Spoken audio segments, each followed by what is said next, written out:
thanks. Like, hey, Scoob, did you hear Nikki Blake is hosting a Scooby-Doo panel? No. Yeah. Like on today's Scooby-Doo episode, Scooby-Doo and Shaggy meet Nikki Blake. Yeah, and a Scooby Panel. Like, we need to get this puppy started. Okay, Nikki Blake, take it away, Scooby-Doo.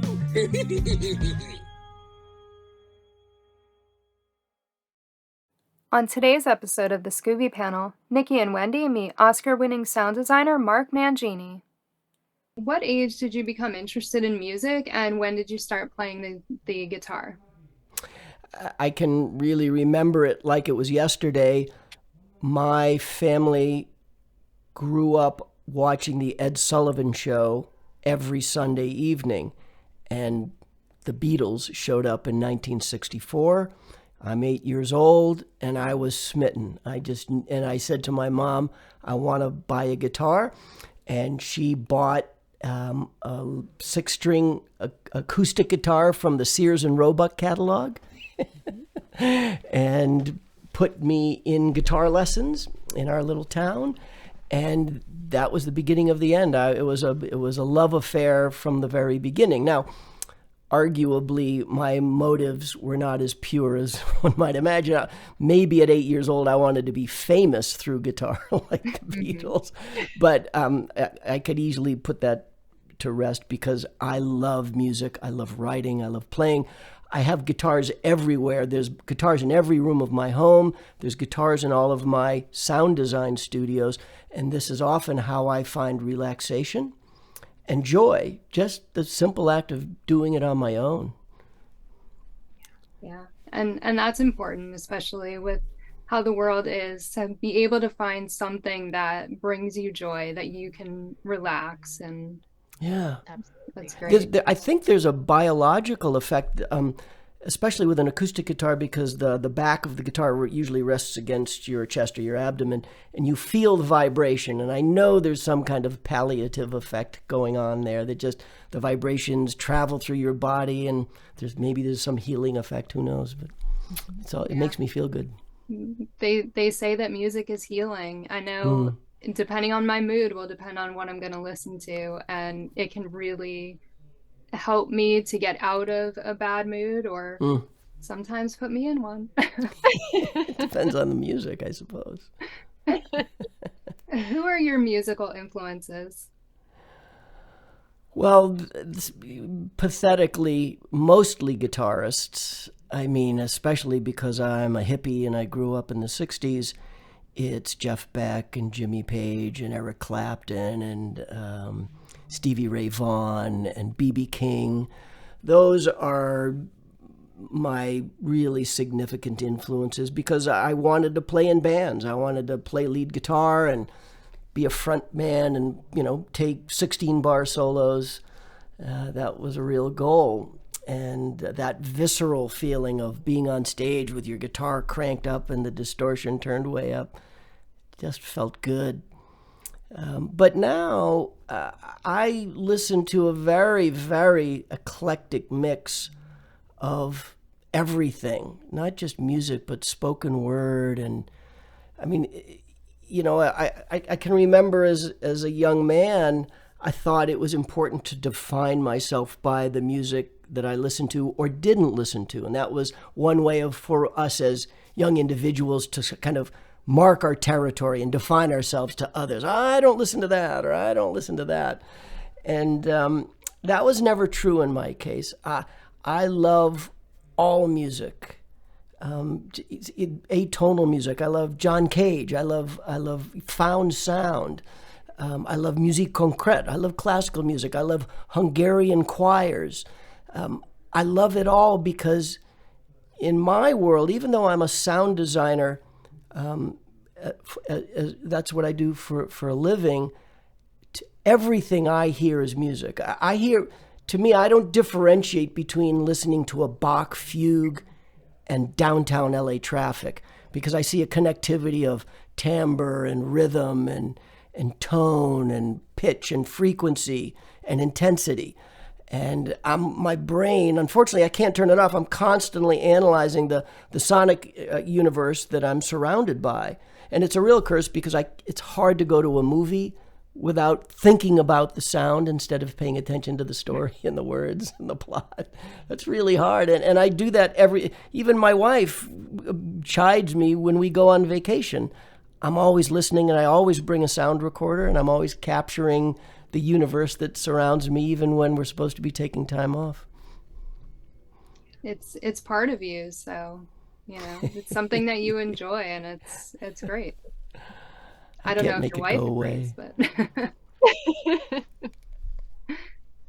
at the age of 19, you started working in the sound department at Hanna-Barbera, making funny noises for cartoons, such as the Scooby-Doo Dynomutt Hour, Super Friends, Scooby Goes Hollywood, the Scooby-Doo and Scrappy-Doo show, and many others. Yeah. How did you get that job, and what was it like working there? Boy, great question. That was just a joyful job. I got the job because I drove from Boston to Los Angeles intent on doing something in media. All I knew was that I loved movies, and that drew me to Los Angeles. Los Angeles arguably is the capital of movie making in the United States. And so I thought, I'm just going to go. I had no connections. I had no prospects. I simply had youthful desire and energy. And I would end up staying in the guest house of a friend of my dad's, who I never saw. And I got some jobs at some local guitar shops just to keep me alive. And I wasn't actually actively pursuing studios to find work until one day I bumped into the gentleman whose guest house I was living in, and he asked me how the job hunting was going. And I said, well, pretty bad. Nothing's really going on. I might take a job at Taco Bell. And he said, what do you like to do? And I said, well, growing up, my dad had given me his 8mm movie camera. And this is film. This is a long time ago. This is 50 years ago. And I said, I used to make stop motion animation, which I did. And I still have those movies of moving little clay figures around and, my friends doing silly things, driving up and down our street. And a day or two later, he gave me a phone number and said, why don't you go meet this gentleman? And it would be Art Scott, who was the VP of Hanna-Barbera at that time in 1976. And I went on an interview, and Art told me to bring my portfolio, of course, I think I had been represented as an artist, an animator, or maybe a background painter. And I panicked, but I knew I didn't want to blow the interview. So I went to the interview and I fumbled, oh, Art, I'm really sorry. I'm not an animator. I don't do any of this. I'm just a friend of Mark's, and I just want some work, please. And he was lovely, and he said, well, we don't really have any work for you. I just wanted to meet you, but the fall season, which is, in September back then, that's when the new cartoons came out. We have a big order from the networks, and we're probably going to hire in various departments. I'll let you know. And as fate would have it, the sound department at Hanna-Barbera needed 5 track readers. And allow me briefly to explain what a track reader does. As many know or don't know, the voices have to be recorded first. Otherwise, the animators don't know how to draw the mouths opening and closing. So the track reading department was a branch of the sound department where the recordings would come down from the studio, and we would transcribe every consonant and vowel and plosive and fricative onto an exposure sheet that listed every frame of the cartoon, and we would show where the mouth would open and close and how it opened and closed. Is it an O mouth, an E mouth, an M mouth, an L mouth? And that gave the animators a chart on how to accurately open and close the mouths for lip sync. So they got a big order of cartoons that season, 5.5 hours, in fact, which was a big order. They hired 5 people, and they taught me how to track read. And then the rest is kind of history. You'll let me know if you want to follow how I turned that into, sound editing or sound design, and how do I get to Dune? So. Absolutely. Absolutely. Yeah, that's really amazing. It was a godsend. And I didn't answer your final question. It was a joy. It was the first time that I had really meaningful work. I had left home at 18 years old, and I had only had part-time jobs in like Bed Bath and Beyonds and things like that. And this was like a profession, and I felt like I was learning something. And I also knew that I was bringing my musical skills to the job and excelling at it because I had a really refined ear. I heard pitch and rhythm, and that's really important in animation. And it was a joyful job because here I was working on something I was just watching I was 18. I don't know. When do you stop watching cartoons? When you're 10, 11? Never. Never. Oh, right Never answer. stopped. I mean, Sorry about that. So it was a joy. What a treat. Oh, that's great. That's great. Yeah. Well, we clearly have a love for Scooby, if that wasn't obvious. And so thank you for your contribution to Scooby, because if we didn't have the people like you working on him early on and keeping that alive, we wouldn't be talking about him 50 plus years later, and we wouldn't have what brings us joy. Because Scooby, absolutely, especially for Nikki and I, Scooby makes us happy. Scooby is our safe place. When we need a little bit of a break from the world, put on an episode of Scooby-Doo and it'll be fantastic. So thank you from the bottom of our hearts for what you worked on with Scooby and everything else everything you do brings people joy. Not just doing my job, ma'am. Everything. We did a panel last year looking at the music of Scooby-Doo, the first series. And for that, in preparation, Nikki sent around like the isolated musical scores and the tracks and all of these cues, and listening to those without any visual. Yeah. We didn't need the visual, but it gave us such a new appreciation and understanding for just how important the sound aspect to anything that you're watching is. And I feel like that's something that we're not inherently aware of all of the time. I think maybe we take it for granted, but getting to listen to those was amazing, honestly, hearing them like that. So number one, of course, were you a Scooby fan when you started working there? Are you a Scooby fan now? And do you remember any Scooby specific stories or memories, or even just from your time there would be okay if there's nothing specifically Scooby, but we would love to hear anything. Scooby was a little outside of my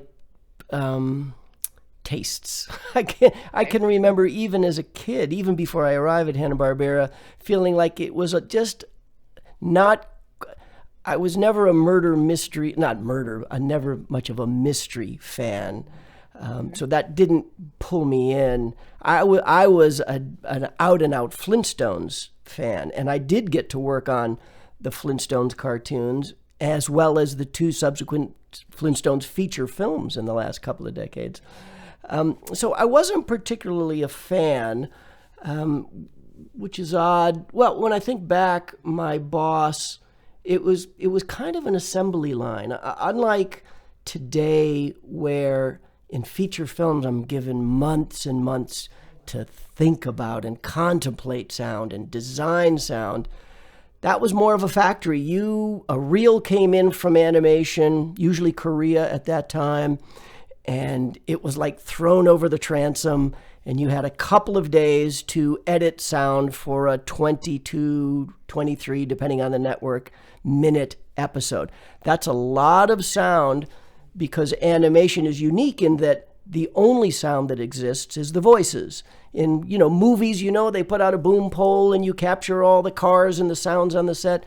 But in animation, you have to fabricate everything and bring it to life so it feels real.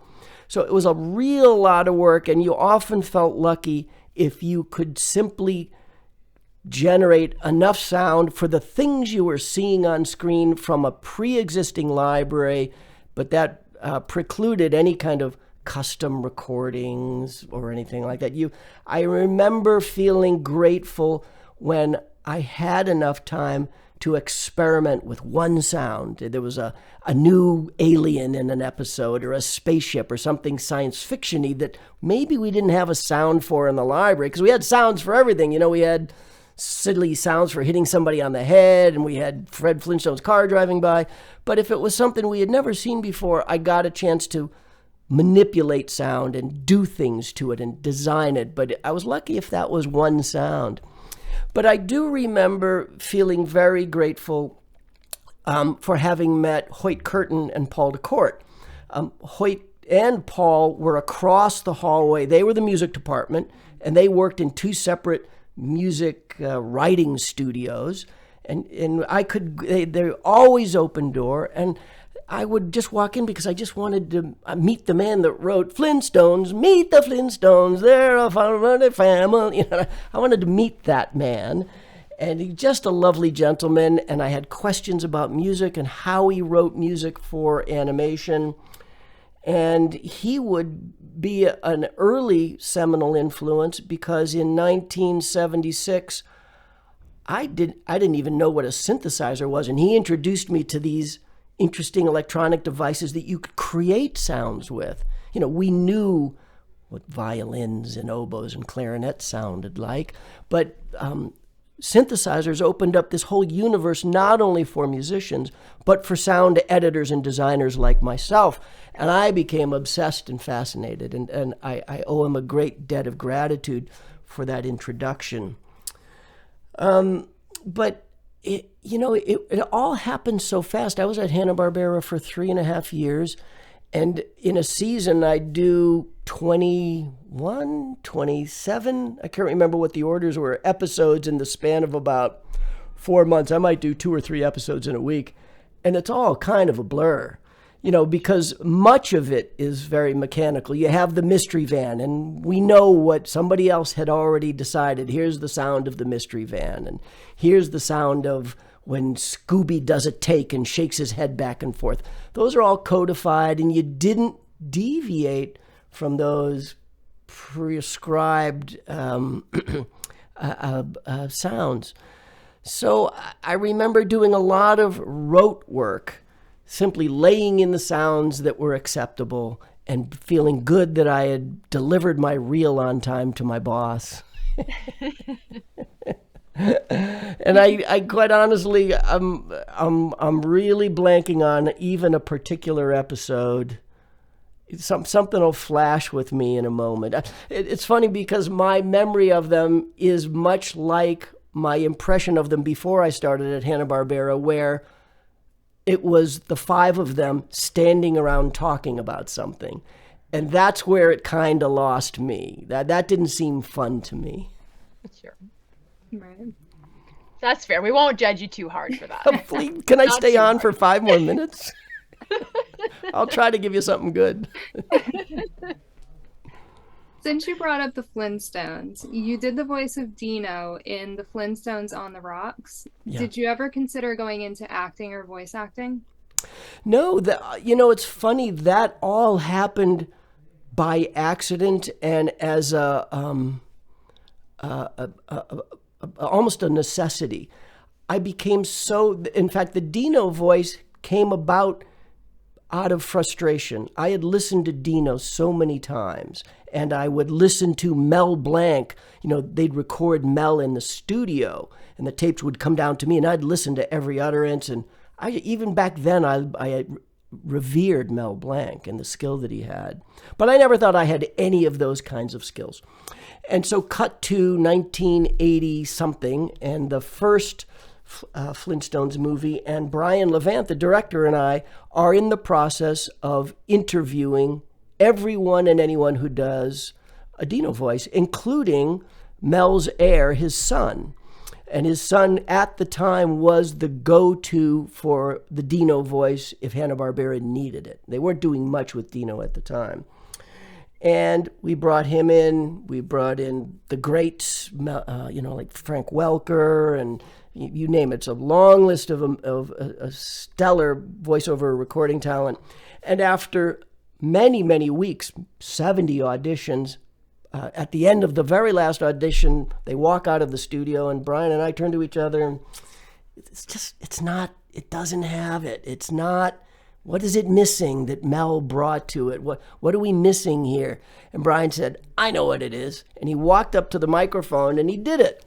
And I said, this is just who I am. He sat down, we listened to it, and I said, Brian, it's pretty good, but this is the way Mel used to do it. He inhales instead of exhales. And Brian was doing it, and what you have to do is inhale, go, and I'm a little hoarse right now, so I'm not doing a good version of it. And Brian said, that's it. You're doing the voice of Dino. So I accidentally backed into a voiceover career that has since turned into doing the odd voice for every movie that I work on. Even in Dune, I have a major character that I completely revoiced that the filmmaker wasn't satisfied with. That's great. You've worked as a sound designer, re-recording mixer, supervising sound editor, sound effects editor, ADR editor, loop editor, and dialogue editor. For those of us who don't know what each of those entails, could you please explain a little bit about the differences between them? Sure. So, as you can imagine, it might be easier to use an analogy. The supervising sound editor is the individual the director turns to be responsible for everything you hear in a project other than the music. That's what the composer does. But the supervising sound editor is responsible for, and let's focus on the word responsible because that doesn't mean does it all, but has to be creatively responsible as well as physically responsible for some of that work. So my job as a supervising sound editor is to ensure that the dialogue, the sound effects, the ambiences, the Foley, the sounds you've never heard before are recorded, designed, edited, and mixed so that at the end of all of that work, you have a pleasing soundtrack. So there's this individual at the tip of a pyramid, much like perhaps if you think about visually in a project, you have the cinematographer.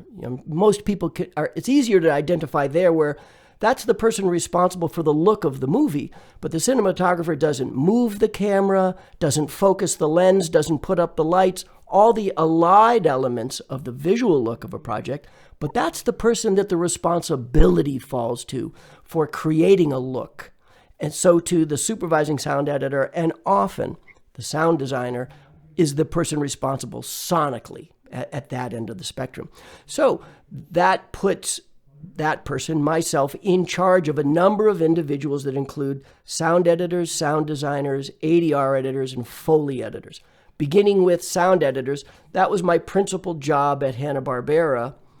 Well, I was a dialogue and sound editor. The sound editor's job is to add in the sounds in its simplest form for the things that are missing. In animation, people are running around and hitting each other on the head and falling down and jumping off of things, and all of that needs sound, and none of it's in the track. It's the sound editor's job to go record, find, and edit those sounds to make sure the sound effects exist. The dialogue editor's job is to ensure that the dialogue, the words we hear, whether in animation or feature films, are clear and articulate and serve the story.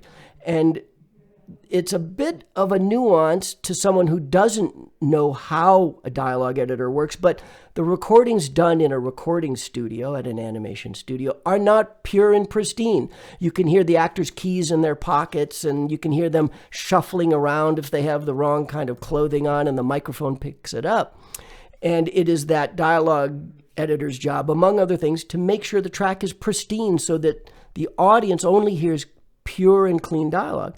It also might include repairing the artist's or actor's diction. So in a recording studio, you look at a line and a character says, keep the chatter down there. And the actor, and maybe even the person recording it, didn't notice because what they actually said was keep the batter down there. But we need the word chatter. So the dialogue editor will go find that CH sound somewhere else in the recording, graft it or splice it on the head of batter and now make it chatter. And so the dialogue editor's job is to make sure the dialogue is exactly what the writer intended and presented in a fashion that the audience can understand. The Foley editor is also a sound editor, but specifically deals with the incidental sounds of movement. We never did Foley on animated films because it was too expensive and we didn't have the time. Foley, literally speaking, is the act of re-recording an actor's movements as they watch them projected on a screen. So if you were to watch Fred walk across the room, you'd need to hear his bare feet on slate. That's not in the recording, so we need that sound. In animation, you almost never go to that expense. You fake it with an old canned sound. But in feature films, we hire people who watch the movie projected on a screen in a quiet room and actually walk barefoot on slate. So it's the Foley editor's job to make sure all of those sounds have been captured and edited in sync, because the performance of that work is quite difficult, even for trained individuals.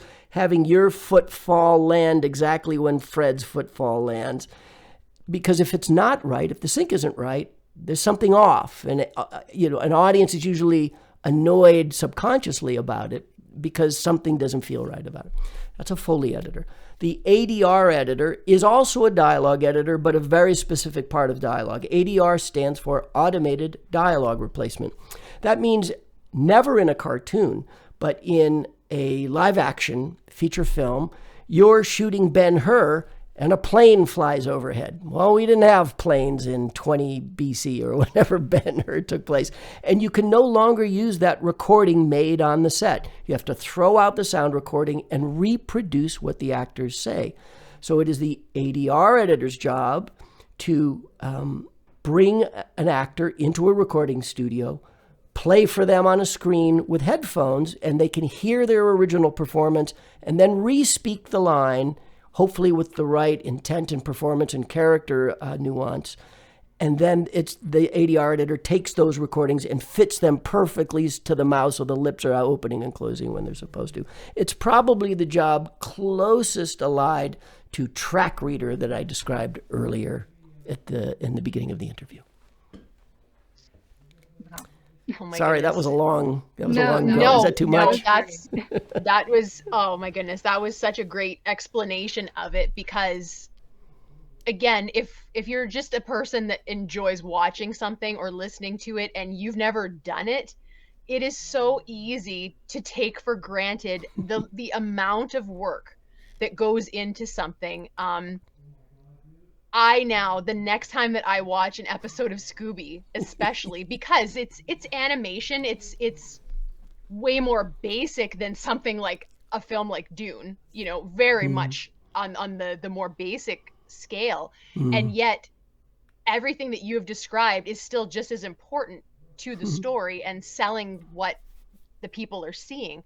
And it's just amazing how much work and effort and time goes into this 22 minutes that we sit and consume, and we don't even think about the hundreds and thousands of feet of animation roll, like the painting and the drawing. Oh my goodness, it's amazing. Like, you deserve a standing ovation just for any of these jobs. Like, anyone who does this, like, you guys are amazing. That for like all of that for just 22 minutes of joy. It's incredible.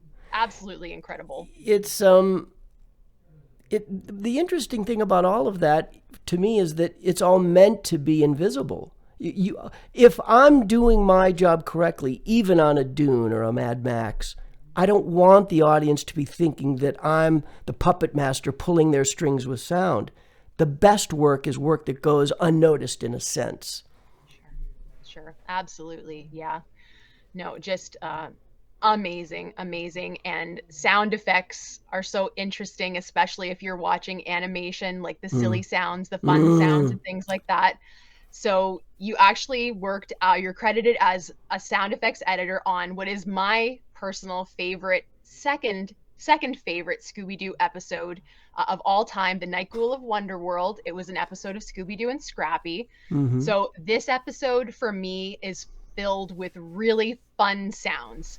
We have a robot Sherlock Holmes who goes haywire. So there's like sizzling and buzzing and things like that. There's a mechanical horse that falls apart and he neighs, but he doesn't quite sound like a horse. He has that robotic kind of sound. There's the Big Ben clock tower chiming. Like it's so full of just wonderful, wonderful sounds. I love it so much.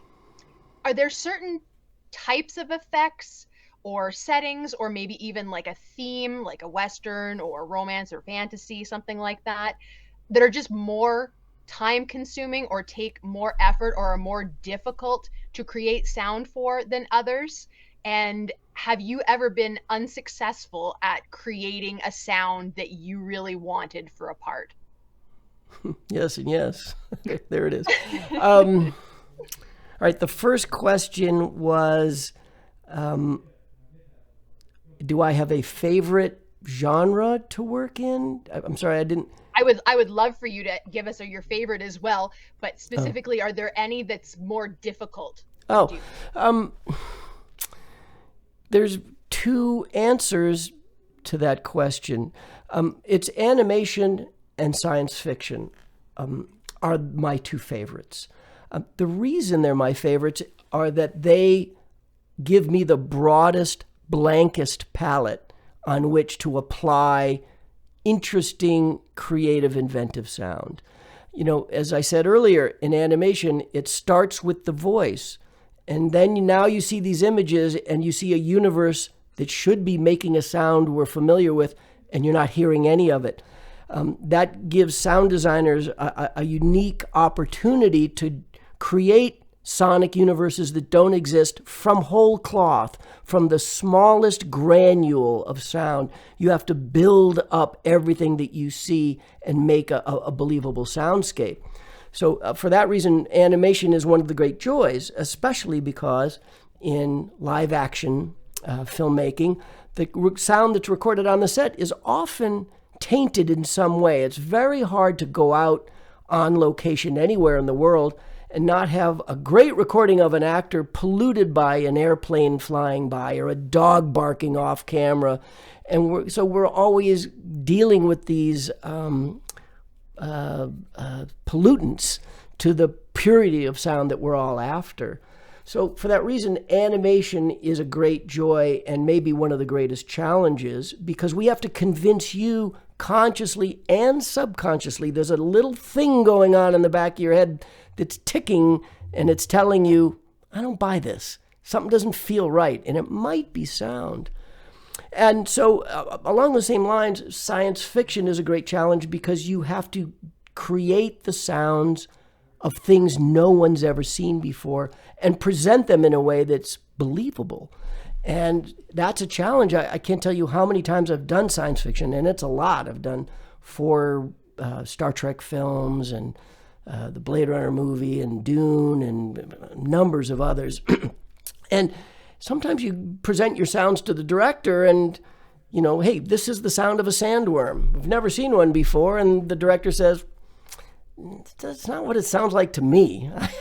and now you're in this kind of odd tete-a-tete about what does a sandworm sound like? Well, you know, I heard it should sound more like this, and I thought it should sound like this, and now you go off and do another iteration, you come back, no, that's still not quite right. You're constantly trying to convince people of your designs. So I love that process, and I especially love that process because I love inventing, which is one of the reasons why I enjoy songwriting. I love the process of creating from scratch. And so that's why I get the most satisfaction from animation and science fiction, because I get to create sounds that no one's ever heard before. And who are you to tell me that's not what a sandworm sounds like? Who are you to tell me that's not what an ornithopter sounds like, you know? So that's really fun. Now, inversely, most would consider that hard work because maybe I have a very fecund imagination and I dream up stuff quickly. But oddly, it's harder to do reality. And the reason for that is that we all live in an acoustic reality 24/7 our entire lives. And we have a deep familiarity with what reality should sound like. And when I receive a film that's reality-based or it's current, it's my job to put the audience in a sonic position of yeah, that's what it would sound like when I'm there. And so in some ways, maybe technically speaking, reality is harder to do because we all know what it should sound like. Did that answer the question, or did I miss one of them? Absolutely. No, absolutely. Yeah. And to be honest, I don't think I would have thought that would be the case, but it makes complete and total sense. It's one thing for, maybe, well, I think it sounds like this and I think it sounds like this. But yeah, if we have, like, we all live in reality, if we already know what certain things, what the ambience should be and all of this stuff, it does take away the creativity that you have to make something new, and it would be more difficult to sell people on it, I think. Yeah. One of the secrets in my craft is the use of metaphor, and it's most prominent in animation. And that's how you sneak sound by people, when you create a metaphorical sound that represents something else. So, a fun example is a group of people are standing around, and Fred throws a rock at them, and they all fall over like bowling pins. So you find the visual metaphor, and you endorse it, you heighten the experience with the sonic metaphor. You don't hear bodies falling on dirt, you hear pins falling over. And so too in live action cinema, do we try to trick you in those difficult reality-based scenes by using sounds that trick you into thinking that's the sound you should be hearing, by using visual metaphor. I see something that moves in a way that something else does that makes a different sound. Let's supplant that. And you draw the audience in that way. Yeah. It's such it really is an art. Sound. I don't know Thanks.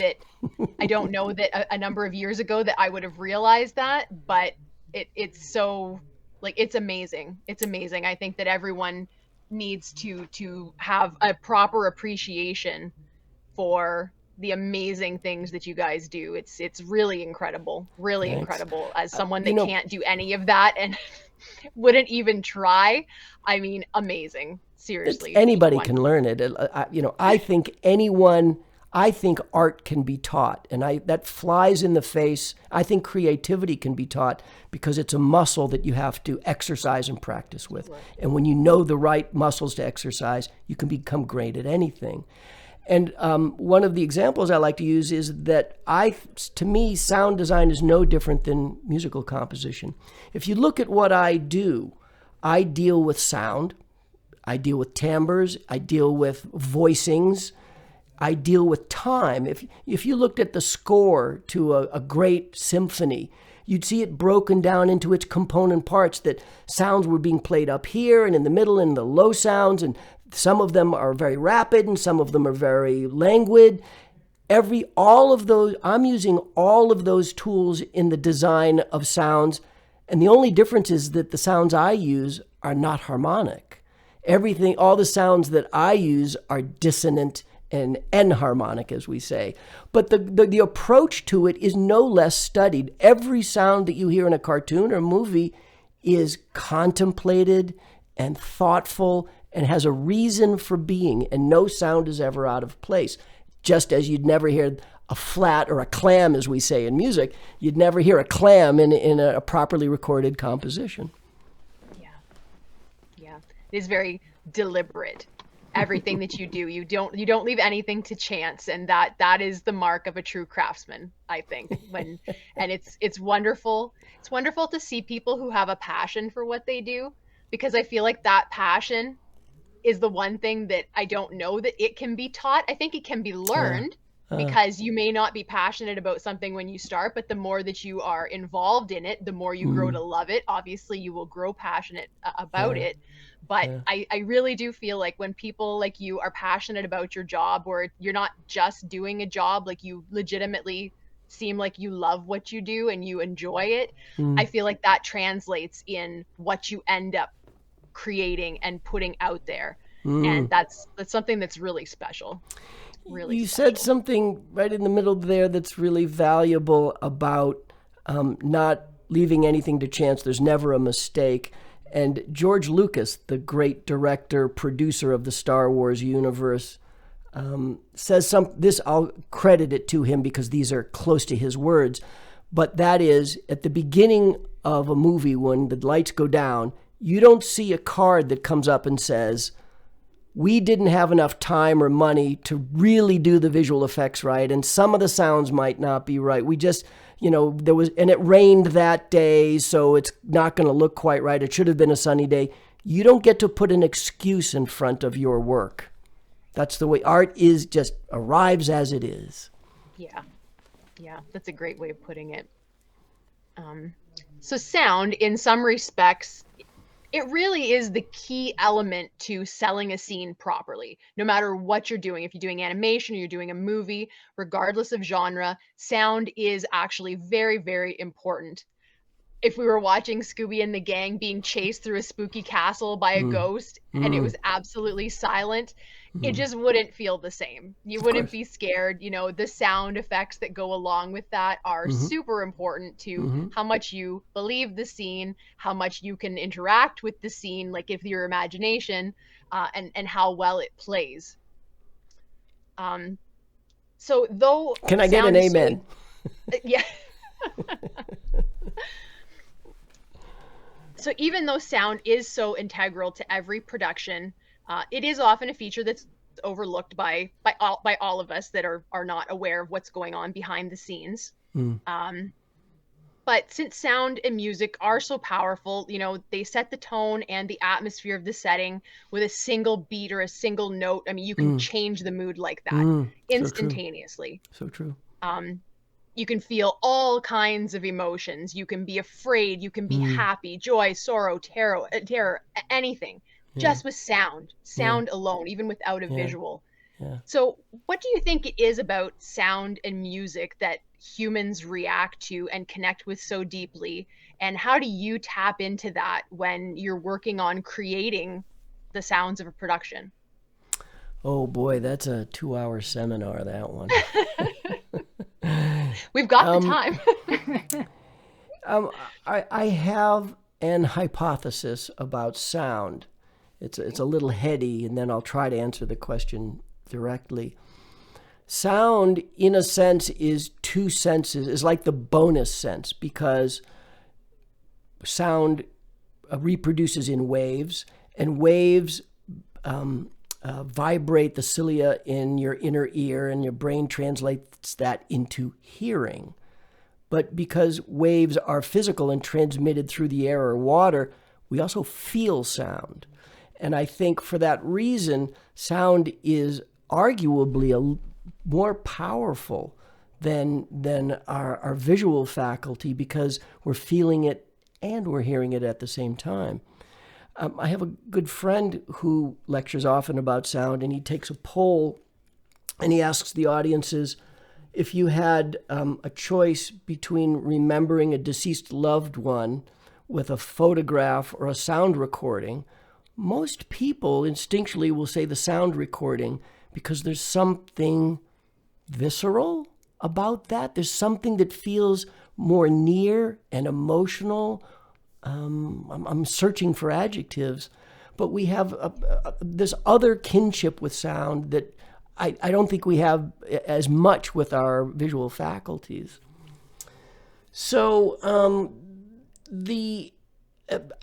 as I said earlier, I consider myself as much a composer as anything. I may call myself a sound designer, but I use the same tools that a composer uses to manipulate an audience. And I mean that very directly. Sound at its best is manipulating when you least know it. There's this fancy word we use, diegetic. That we can be very direct with diegetic sound. You see something on screen, you see a lightsaber, you make the sound of a lightsaber, and that's really simple. And there's probably not a whole lot of content in that where it's working on some other level. But you have this amazing backdoor ability because it's sneaking in while the eyes are dominating. And let's touch on that biologically for a moment. Think of the brain as a computer, and it's a processor. The eyes, because of the amount of nerve endings, are taking up a significantly greater amount of the processing power of your brain than the ears are. So we get to have the sort of backdoor entry into your subconscious while the eyes have you looking at something else. Yeah. So we have this ability to kind of lead you a little bit when you're least aware of it with sound. And that gives us all sorts of fun ways of moving along a story. You know, here's maybe a really simple example. You see a character approach a door and they open the door. And you don't see what's on the other side of the door. And with sounds as simple as birds chirping, you've set a mood, you've set a tone. Now, this isn't complex sound design, but it speaks to the power of sound and the connections we make with sound that we don't think about. Now, inversely, you could open that door and not see what's on the other side of the door, and you could hear sirens, police sirens. That would create a whole other kind of emotional feel for that beat. And you don't even know where this individual is yet. This could be the first shot in a movie, and immediately you're telling stories. Here's another example, a very simple one. Character walks in, you're in a medium shot, you just see a face. And maybe they walk into a bank. Maybe you could see a teller off in the distance. And what you hear is keys jiggling in their pocket. What does that say to an audience? It's not a test. It says this character is nervous, because when we're nervous, at least for a man perhaps, or maybe a woman, most women don't keep their keys in their pockets, but men do. And that would be a sonic tell that this character is nervous. You don't see the pants, you don't see the hand. I mean, it could be a purse too. It's a way of stating the character's emotional state very, very efficiently without having to use what we call exposition, words. We don't have a voiceover telling you, John just walked into a bank and he wants a loan and he doesn't think he's going to get it. I think I can say that in about a second and a half with some keys jiggling in his pocket. Sure. That's the power of sound. Mm-hmm. Yeah, absolutely. Now, you've worked in the industry long enough. You've experienced both the age of practical effects, sound effects, and also you've seen the rise of digital computer effects, something that I feel like is probably still evolving on a near daily basis at the moment. It's evolving all of the time. How has the advancement in technology impacted what you do and how you do it? The technology, specifically digital recording and editing and playback, the ability to use digital audio to create, has greatly enhanced my creativity as well as my efficiency. In the old days, I started on this giant steampunk thing called a moviola. It was the size of a refrigerator, and you put physical sound that had sprockets on the sound, and you had to splice it with scissors and use glue and tape all your sounds together. And because it's physical media, it is prone to damage. And this would happen frequently to us in those days. You'd have edited a long stretch of sound on a piece of tape, and it would get put in the machine the wrong way and get torn to shreds. There's 2 hours worth of work gone. Now, of course, I could do something on a digital workstation and my hard drive could crash, but it's far less likely to happen if you use proper digital hygiene or computer hygiene. So it's certainly made my work more efficient, and it's had it's a kind of a blessing and a curse, though. In the early days of physical media, we only had 2 or 3 or 4 tracks of sound that we'd go to our final mix with. We'd edit our dialogue and our music and our sound effects, and we'd take them to a recording studio and combine them to make the final soundtrack. And you couldn't hear it that way. Because it was physical media, you edited linearly and singularly. You could cut one sound at a time, but you didn't know how it would sound if you wanted to sandwich it with another sound and make it a polyphonic sound or something a little more layered or interesting. So on the negative side, you never really knew what your work sounded like until it was too late. You've taken your sounds to the mix. But once you got really good at that, what you developed was a sense of imagination. And the really great sound designers in my community started in that kind of work because they used to hear the mix in their head. They could hear the little timpani drum hit and the little flute whistle at the same time. Even though they couldn't do it physically, they could do it imaginatively. And I think that created more effective sound designers because they were building in their head, which is kind of what creativity is, right? We're building something that doesn't exist in our heads. But nonetheless, I'm a big believer of and sitting at a very expensive digital sound editing studio here. And I'm very grateful to have those tools because though I can hear in my head and I can build in my head, I like having 32 tracks that I can stack on top of each other. And that's kind of good, but if I take out this one and put in that one, that's even a better sandwich than I had before. So I'm grateful for those tools. Mm-hmm. Yeah, while you were talking, I was thinking that I was curious if you thought that being able to have started in the more humble sense of sound editing and sound effects, if that gave you, I don't want to say a leg up, but if it gave you something a little bit extra that you still bring to your job that someone who was just starting out in 2023 and all they know is the digital side of everything, if they maybe are going to be missing something that you got to experience that might make them a little bit better or more intuitive or more creative in doing the job today? It's a really good question because it speaks to the value of technology and its downsides. I will agree with you humbly that I developed a skill that younger, more modern sound designers don't develop. They can develop if they are disciplined and if they are taught correctly. But I developed this imaginative skill that is often dismissed or not even explored in the digital realm for this reason. I knew I had to be efficient. That was enforced on me, that I had to keep my work to, say, 8 tracks. Off I go to the studio, and I had to think about what are the 8 most valuable sounds I really want to use. The inverse has happened now with digital technology. The universe is at your disposal. You have infinite sound libraries and infinite numbers of tracks. If you have 100 tracks, you're going to fill 100 tracks and never make a decision. The great sound designer and designers I know working today understand how to enforce a discipline upon themselves instead of never committing. I think to be an artist is to commit. If you're a painter, boom, here's my painter. You can love it or you can hate it, but that's what I'm hanging on the wall. And the reason you got to that kind of painting is that you told yourself before you put brush to canvas, I'm going to just use blues and greens because that's the feeling I want.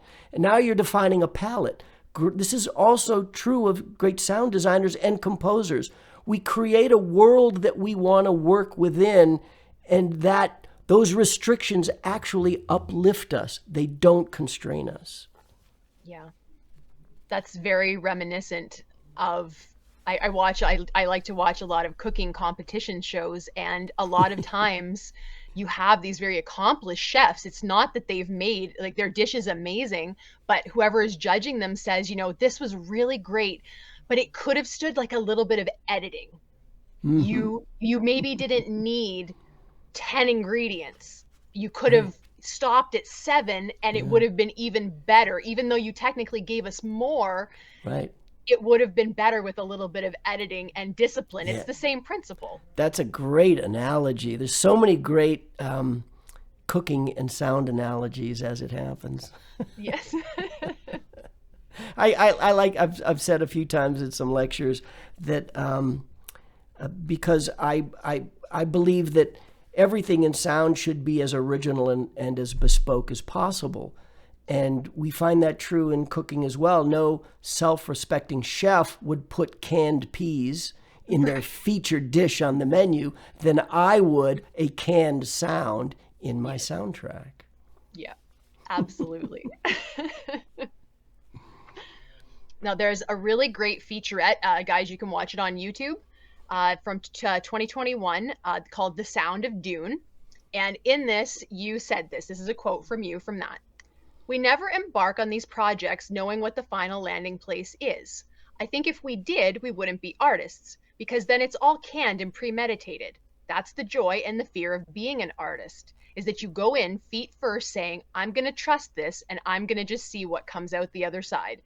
As an artist myself, I love that quote. I love it. Thanks. Absolutely. Completely agree. So no matter what project you're working on, you are essentially creating an entire world for other people to inhabit for this period of time that they're going to sit down and watch what you have produced. Correct.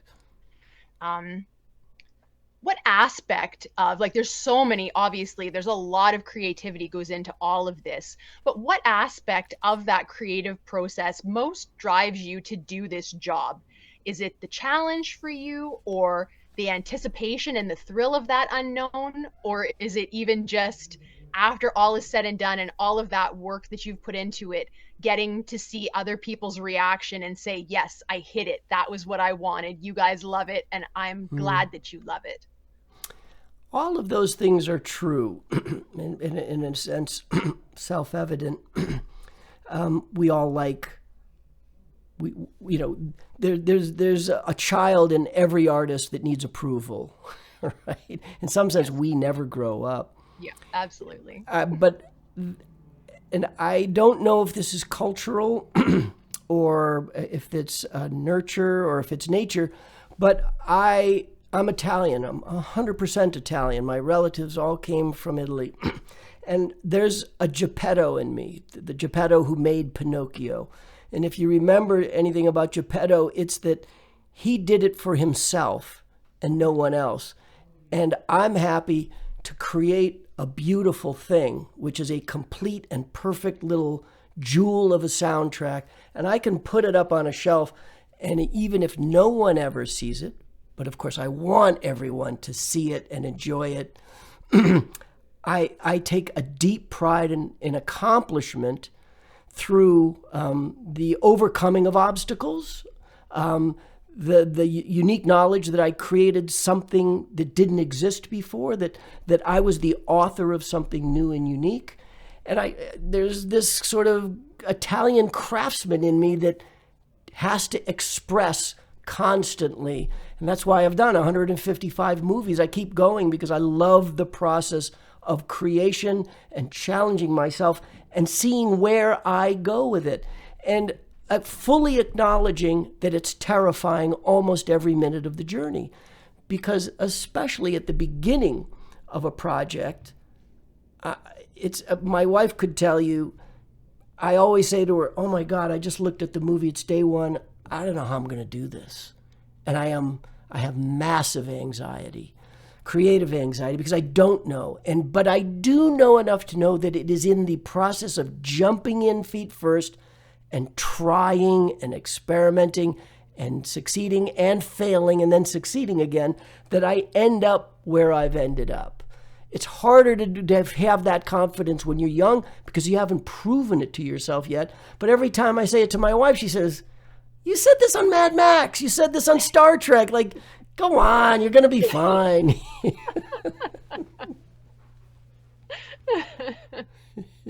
That's kind of funny. Before we actually started this interview, I was so nervous. And my husband was like, you're just talking to another human being. It's okay. And yeah, and I know that, but still. Yeah, we have these crazy fears. It's like imposter syndrome. It's so many stupid things that we should forget about. If only it was that easy. Yeah, yeah. It never goes away. You'd think I've been doing this 47 years, and I still get butterflies before I go on stage. Yeah. So you started out at Hanna-Barbera working on cartoons, and you've worked on animated projects through the years. You've worked on movies like Indiana Jones and the Raiders of the Lost Ark, Poltergeist, Gremlins, The Green Mile, Teenage Mutant Ninja Turtles, Mutant Mayhem, and Dune and Mad Max Fury Road, both of which you won Oscars for. And like you said, 100 some other titles that you've worked on. You got to be a sound designer on Metallica Through the Never and write and perform music for several movies. Can you explain the differences between doing the sound for an animated series versus a movie versus a musician or soundtrack? And how did you go from cartoons to movies? Oh, boy, that's a lot of questions. Well, I think the difference between what I do daily, which is sound design, the difference between that and writing the score for a film, I think, is pretty obvious. The composer is charged with telling story with music, using sound that the audience relates to as music. And arguably, the composer has a palette that supports their ability to lead the audience more emotionally. I can do some of that lifting with sound, but I don't think I can get quite as deep as a composer when they want to get you to cry when the boy and the girl break up. So I think those delineations are pretty clear. Yeah, I mean, the composer or the music editor, their job is to make sure the music is communicating the story, and my job is to make sure that all the other things we hear, dialogue, sound effects, Foley, ADR, they're communicating the story in the most effective way to lead the audience and help the director, because ultimately we both, the composer and I, both work for the director. Our job is to please them first while doing what's right by the movie. And for many, that's a crucial footnote to remember, because it's really hard to design or compose and then watch your work not be used. And it happens to composers and sound designers all the time. You write an emotional cue for the love scene, and the director says, you know what? These performances are so strong, we don't need music there. And you feel crushed as a composer. You know, I've built entire space battles and had the director say, you know what? The work you did is amazing. I love the sounds of the spaceships and the lasers, but this should feel more operatic. I'm just going to use music and no dialogue and no sound.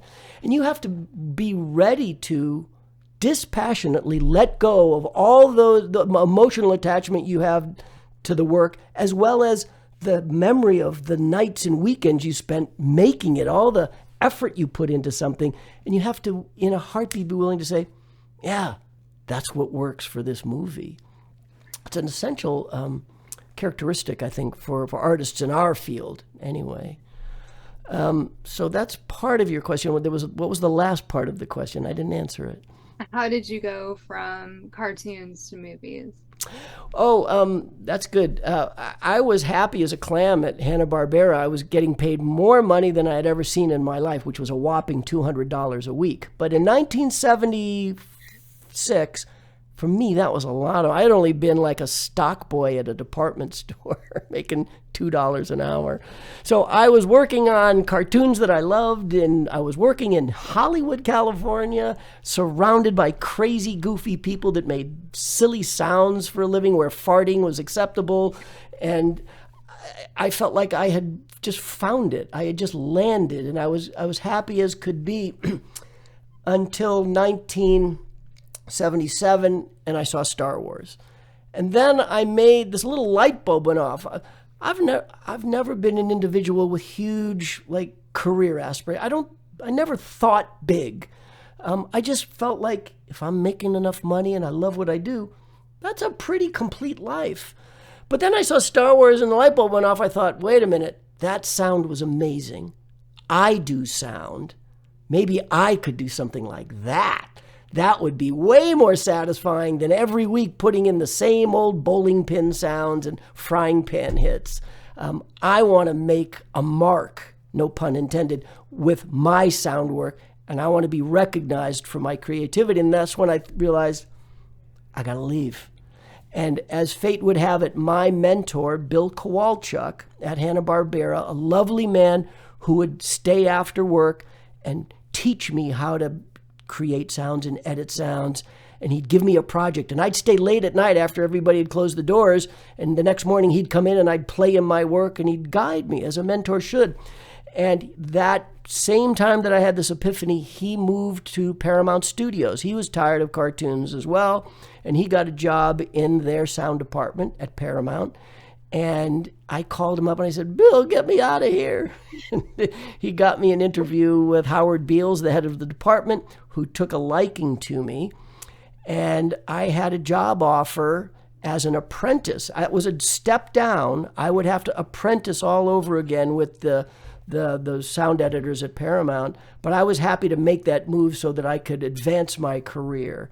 Moved to Paramount, apprenticed with a lovely man named Sean Hanley, who was working on the first Star Trek movie. And again, fate would intervene with me, directed by the great Robert Wise, one of the great directors of all time.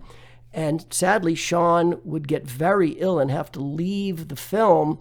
And when he was asked by Robert Wise who should take over the project, instead of recommending the 10 old white-haired guys, males, in the department who had seniority, he said, take the kid.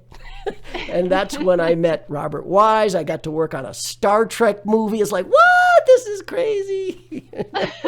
And I would meet my 2 future business partners that I would then start a studio with for 25 years. Wow.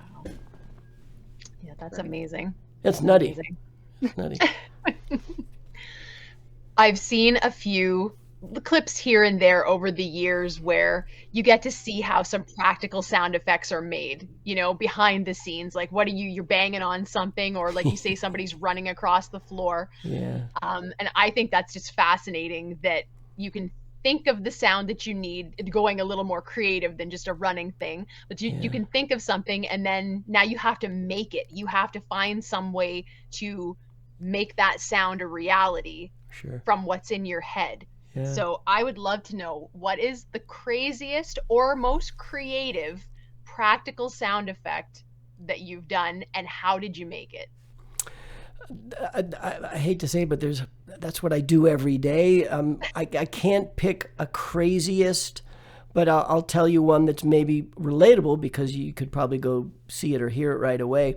In Dune, there's a beat where the sandworm breaches, and there's this spice harvester right on the top of the sand, and the sandworm sucks this gigantic, harvester into its maw, and it recedes into the subterranean desert. And what you see on screen is the sand starts to fold in, and then you see this big open mouth underneath the desert, and it sucks the thing. And I was thinking, there are no soundworms, so I can't record them. So how am I going to channel this? And I realized the answer was by using my own voice. It needed to be organic. It needed to sound primal. And often the best way to do something is to do it yourself. So I took a lavalier mic. It wasn't this one, but it was one very much like this. And I put it down my throat. I won't do it now. And I went, and so I took that sound, which even like that is fairly powerful, and I manipulated it by slowing it down and lowering the pitch to give it a vast size and depth. And I added some subwoofer so that it would rattle the theater. And that's what that sound was. And very often, what are seemingly the most complex sounds, or the most difficult to achieve, can be achieved in very, very simple ways. And I use my voice for a lot of things, inanimate things. I mean, not just vocal things. In Dune, Frank Herbert talks very poetically about the spice. And it's infused in the sand all over Arrakis, and it has this crystalline structure that crunches underfoot. And we wanted all of the walking sounds, the Foley, as we say, to have that feel of spice underfoot. And we tried sugar and crystalline things, but the secret would end up being Rice Krispies. So we went out to the Mojave Desert to record all our sand sounds, and we brought truckloads of Rice Krispies, poured miles of Rice Krispies into the sand, and reperformed those movements of Paul Atreides walking across this desert on top of Rice Krispies mixed in with desert sand. That's amazing. But we're thinking of that sort of metaphorical thinking. It's like, I knew Rice Krispies crunched, crackled. We've heard the commercials 1,000 times, and now we're back to animation. Yeah. Snap, crackle, and pop. It sounds like a fun job. I mean, I sit at a desk all day. I don't ever get to do anything fun like that. That's one of the joys for me, is that in some sense it's a desk job. I sit at most of the time, a computer terminal editing sound on a digital workstation. So I have monitors here, and I have computers and trackballs and mixing consoles. And that's, half of my day. But the other half is getting out into the field, going to San Diego to take a trip on an aircraft carrier because I have to record F-18s, or going out to the desert to record worms burying in the sand, or going to an animal park in Northern California to record marmosets because I need weird creature sounds. That's really some of the funnest stuff, is getting out and capturing sound, like, oh, how am I going to use that? That's awesome. I love that. Your son Rio is an actor, musician, and composer. I think it's really cool that he's followed in your footsteps, and I'm just wondering, how did he get into the business, and did your other kids get into the business at all? My two older boys are not in the business. One is a UX designer for Herbalife, and the other sells high-end audio gear, but didn't want to get into entertainment. Rio's route was interesting because he started life as a very gifted pianist. Back to our very early discussion, Wendy, we went to a preschool or grade school silent auction, and my wife and I bid on piano lessons, and we got it for like $25, a Yamaha, by the book piano lessons, and we put him in this class. We bid on lots of other stuff too. There were fencing lessons and all sorts of other things, but we knew as parents that the value of musical training on the nascent growth of the brain and how important that is. So we thought, and we had actually tried to get him. I'm a guitarist, so I tried to teach him guitar. No, I don't like guitar. Tried violin. No, I don't like violin. Finally, it came to piano, and we thought, okay, we're going to kind of insist that he at least follow through on the lessons, and then you can let it go. And within 4 or 5 weeks, he was playing very advanced compositions that we were unaware of. And one day the teacher called us privately. It was a public class with 30 kids, and she said, there's something going on with your son. And we had a discussion, and she said, he's got to get out of this class. He needs private lessons. We hired a classically trained Russian pianist from the conservatory, and she would become his teacher for about 5 or 6 years. And the progress that he made was extraordinary. He has perfect pitch. He has this extraordinary ear, and he would win several piano competitions locally, as well as going to New York and playing at Carnegie Hall in competitions. And he just developed a love for music. And we just loved that. And as that developed, he loves movies. He developed a singular passion for film going. And I, we love movies too, but I don't go to half the movies he goes to. This is something he wants to do. And he made a simple connection, I presume, of, hey, I'm a musician. I love what I hear. I think composition is something I want to pursue. So he began studying the great cinema composers and imitating them. And that would turn into getting into high school, and his friends, we live in a Hollywood community, so all of his friends are erstwhile directors, writers, cinematographers, actors. And he was the go-to because his dad was in sound for scoring all of their student projects, thus developed his film scoring skills. That's great. Have you worked on any projects with him? You won. This is the best story because he wrote a cue for his second film that required an acoustic guitar. He's a keyboard player. And he said, Dad, I want you to play on this. Here's the melody. Learn it. We're going to record it tomorrow. And it was brutal. He's so much better a musician than I am. And he tortured me for 37 takes. It was only like a 2-minute song. No, Dad, it's a D sharp. That's not a D. That's a D sharp. And we're in 5/4 time. Stop counting it as in fours. And he tortured. I would end up getting it, but he never used me again, and he's since taught himself to play guitar and bass. Now he does his own guitar stuff. Oh, that's funny. That's great. Yeah, but he's amazing. He's an amazing kid. The creativity just drips off of him. I wish I had half of his creativity. That's awesome. I love to hear that. I love that he followed in your footsteps, and yeah, that's just so great. We're hoping someday we will hit the trifecta and he will act. He's a very accomplished actor. In fact, he starts shooting a movie next week. I want him to act in a movie, score it, and I'll do the sound design and I'll mix it. That would be awesome, yeah. Well, I hope that happens. I hope for you guys that happens. Yeah.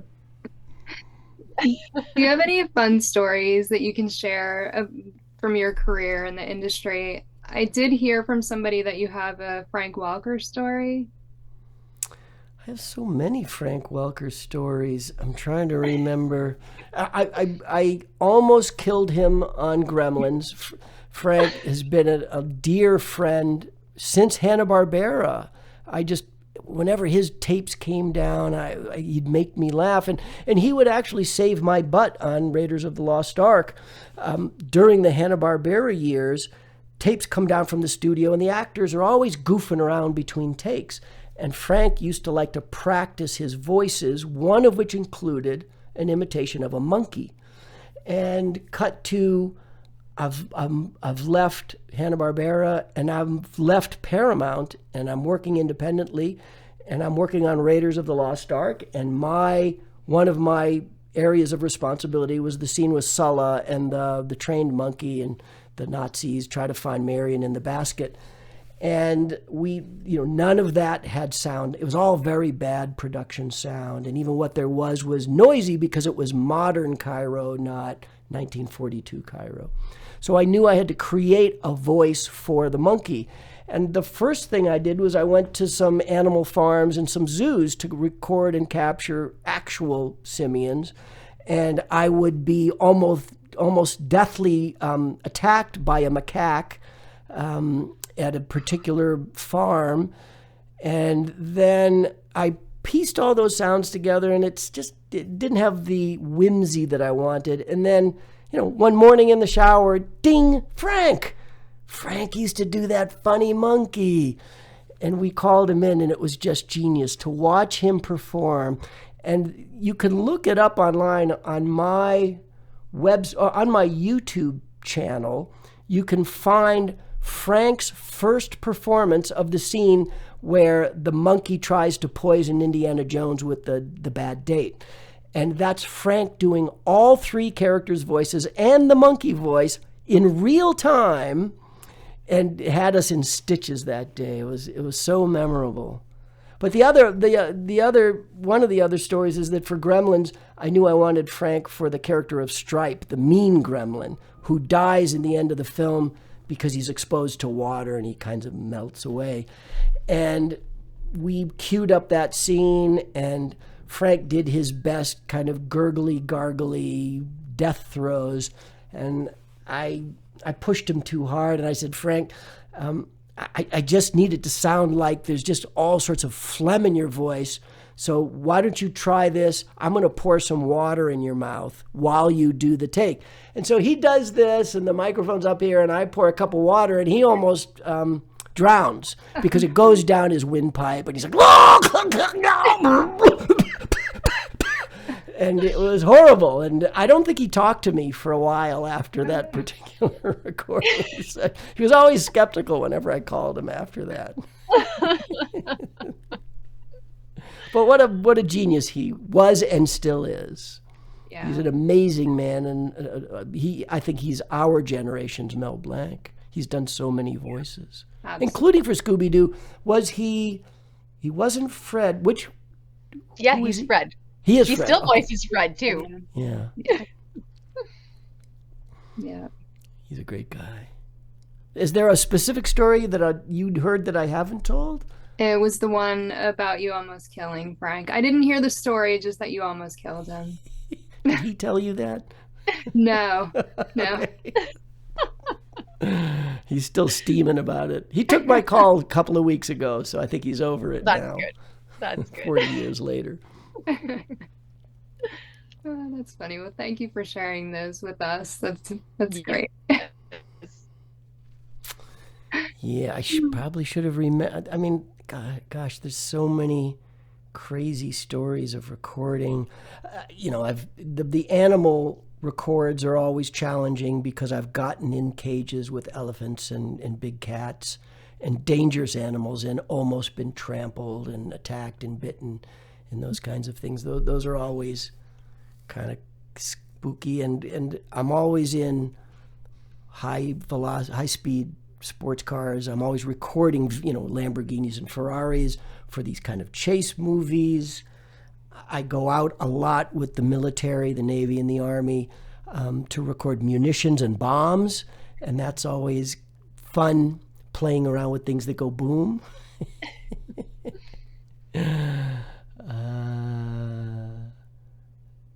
You don't think about the sound being a dangerous job, but it does sound like you've put yourself in some dangerous situations.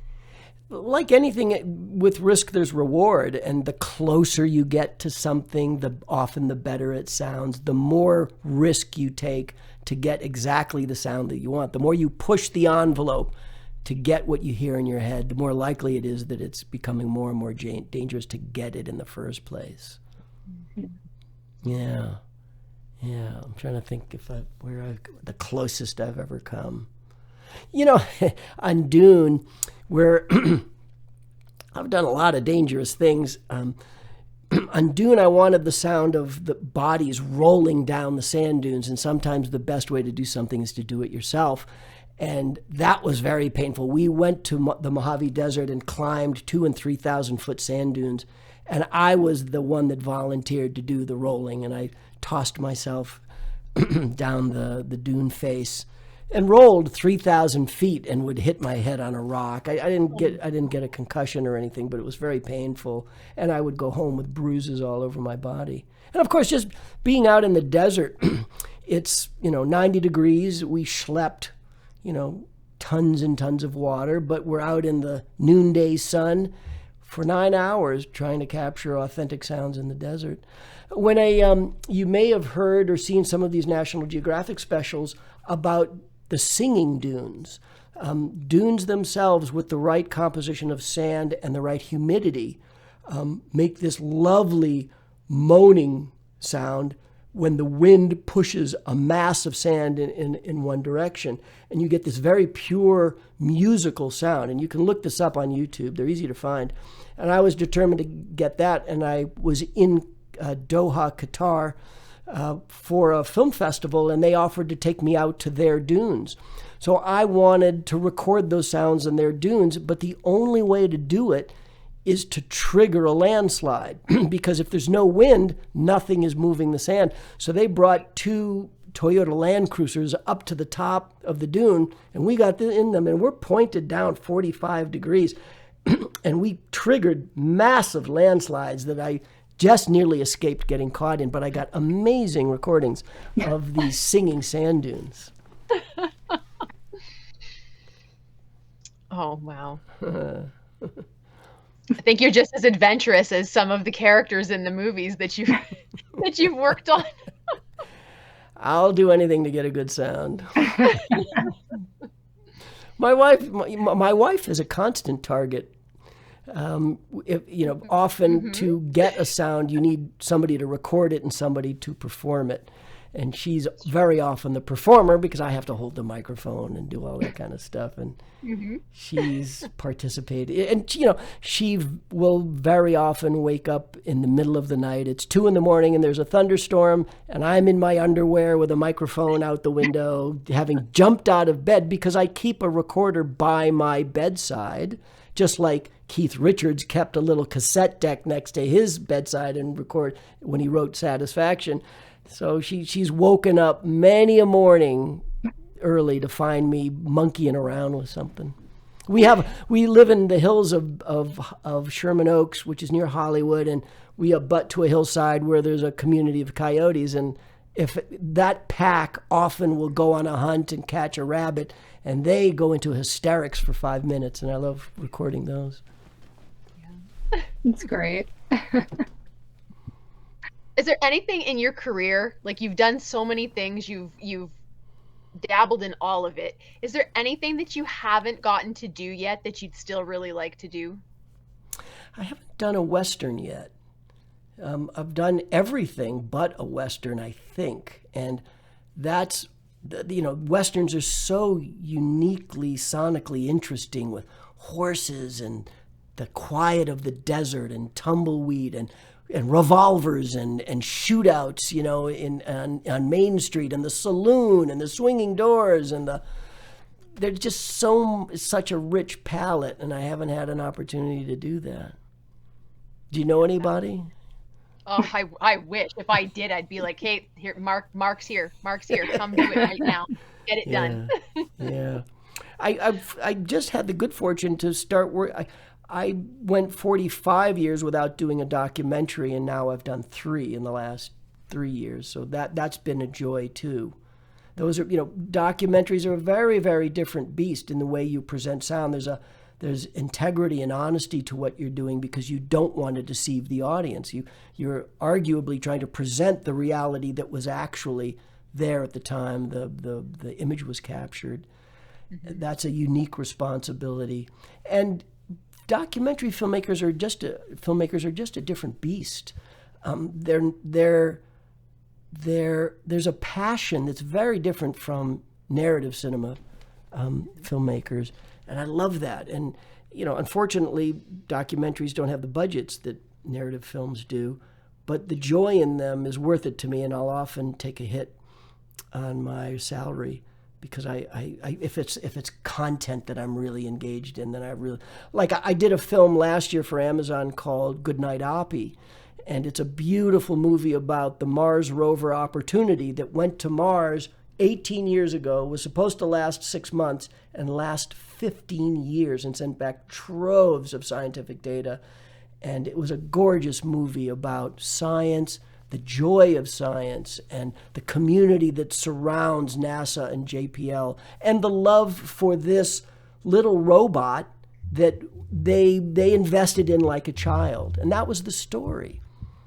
So that was really fun to do. Just go see it.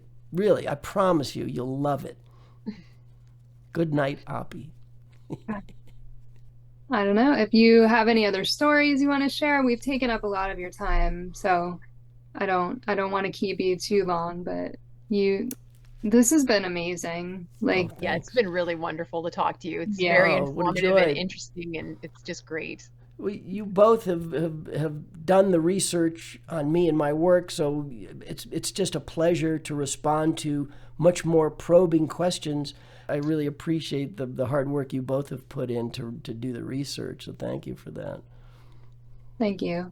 Well, you've done such great work that it was just a pleasure to learn more about you, and part of why we want to do this is so that people that maybe are in the background, you know, we've talked to animators from the old days, voice actors, even people that you wouldn't necessarily, you know, walk down the street and like, oh, there's Ryan Gosling and there's an actor, you know, you know their face.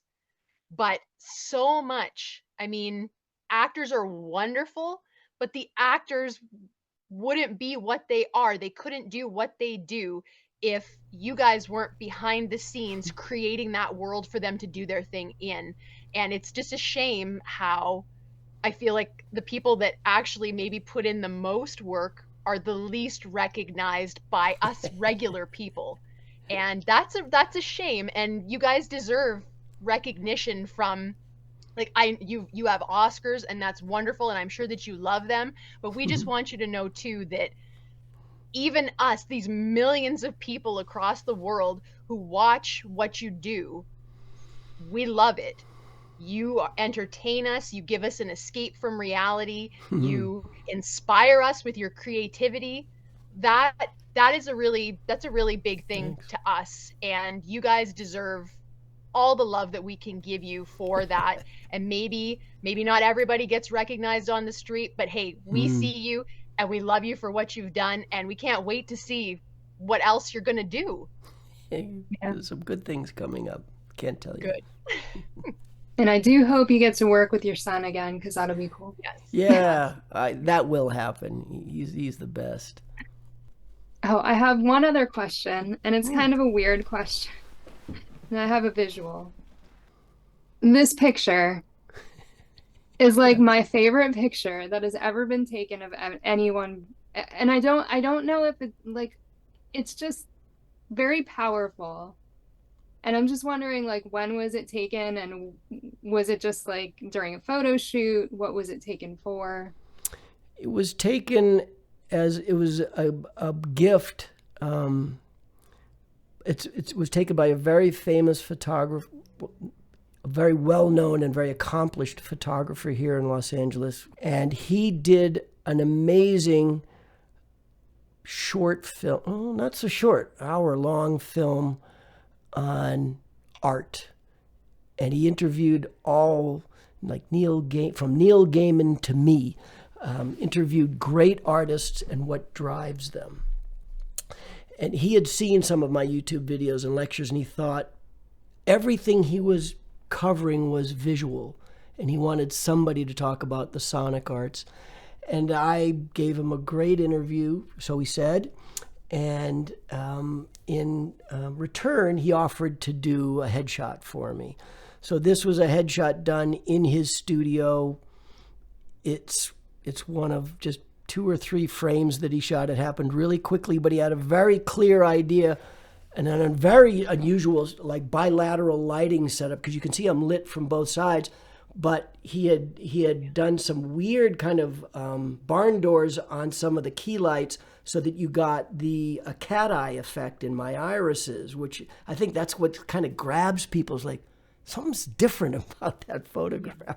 So that was taken 5 years ago.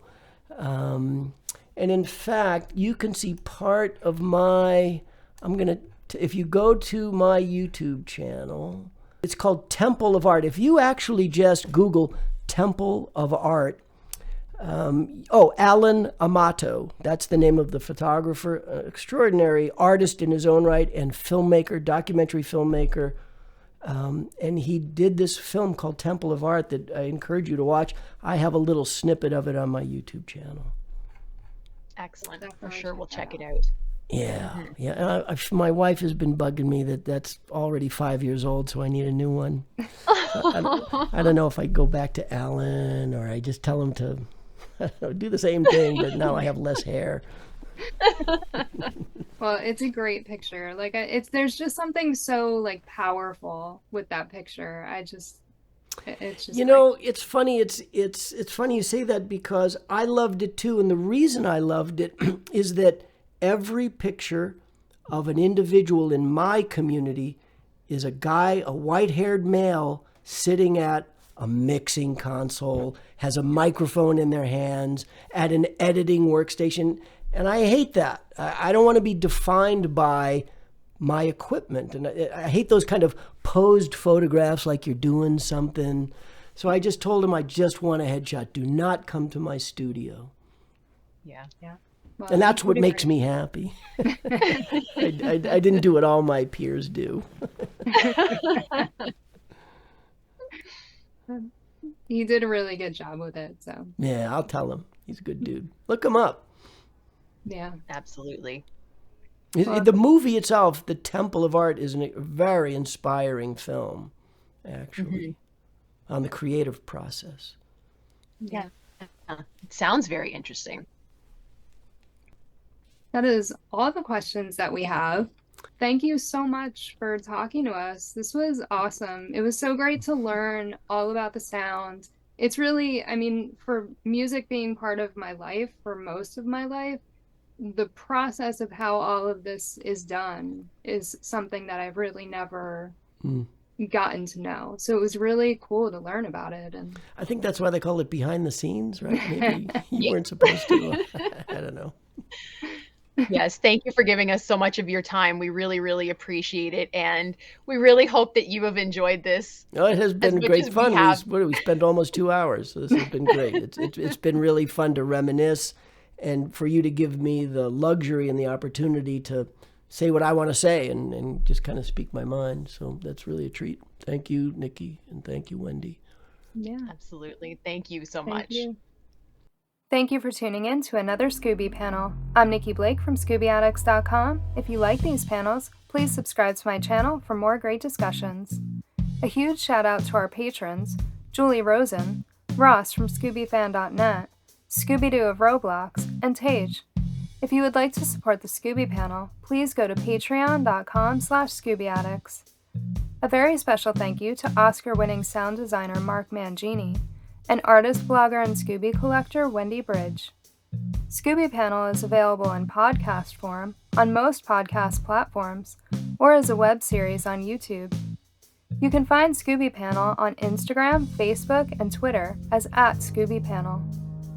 Scooby and Shaggy were voiced by Scott Innes. Check out Scott's website, onescottshop.com. Scooby Addicts artwork by Will Davenport. Video editing by Nikki Blake. Music composed and performed by Bovine Nightmares. Please join us next time for another Scooby panel.